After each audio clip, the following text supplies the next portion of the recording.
Dear anak, sa aking pag-iisa ay wala akong ibang iniisip kundi ang iyong kapakanan. Iniisip ko kung kumain ka na ba at natutulog ka ba sa oras. Sa buong maghapong paghahanap buhay ko ay ikaw lang laman ang isip ko. Minsan ang bigat ng aking mga dalahin sa aking puso.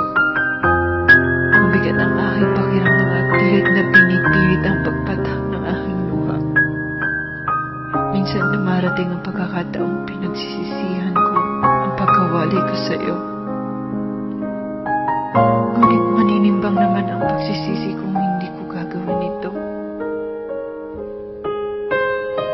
Mas mahihirapan ang kalooban kung hindi man lang kita mamigyan ng sapat na pagkain at magandang edukasyon. Mas mararapatin kong tiisin ang hirap na dinaranas dito at lungkot na pag-iisa kaysa makita kitang pinanonood ang iba at naiingit sa mga kapwa mong bata. Wala akong ibang hinangad kundi ang mapasaya ka at magkaroon ng magandang bukas. Kapalit ang hindi ko paggabay sa iyo sa araw-araw. Mahal kong anak, pagpasensya mo na ang nanay mo kung hindi mo ako kasama sa lahat ng oras. Wala ako sa tabi mo para paliguan ka. Bago pumasok sa eskwela, hindi ako naglaman ng iyong mga damit at hindi ko man lang nagawa ang mga assignments mo at hindi man lang kita nagabayan sa pagbilang at pagbasa. Pinang-birthday ng nabati ng Pasko na hindi man lang tayo magkasama. Pagpasensya mo na.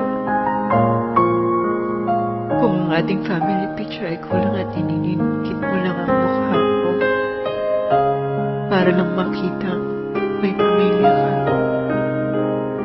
Anak, darating ang oras at maiintindihan mo ako. Huwag kang magdamdam at huwag magkaroon ng sama na loob sa akin. Minsan kailangan natin gumawa ng paraan para mairaos ang buhay ng ating inaasal. Mahal kita, anak. Hindi ko pinagsisisihan na isilang kita sa mundong ito. Hayaan mo. Konting tiis na lang at makakasama na ako. Huwag kang manibago sa aking pagdating. Alam kong alam mo na ang lahat. Ang aking pagtitiis dito ay para sa iyo at para sa ating dalawa. Huwag mo na lang itanong kung bakit wala kang tatay. Dahil kung nandiyan ang tatay mo, ay hindi mo na rin mararamdaman ang lahat at hindi mararanasan mawala ng isang ina sa lahat ng pagkakataon. At marahil nga hindi ka na rin magtatanong, pilitin mo na lang intindihin ang lahat. Dito pa ako, anak. Mahal na mahal kita. Nagmamahal.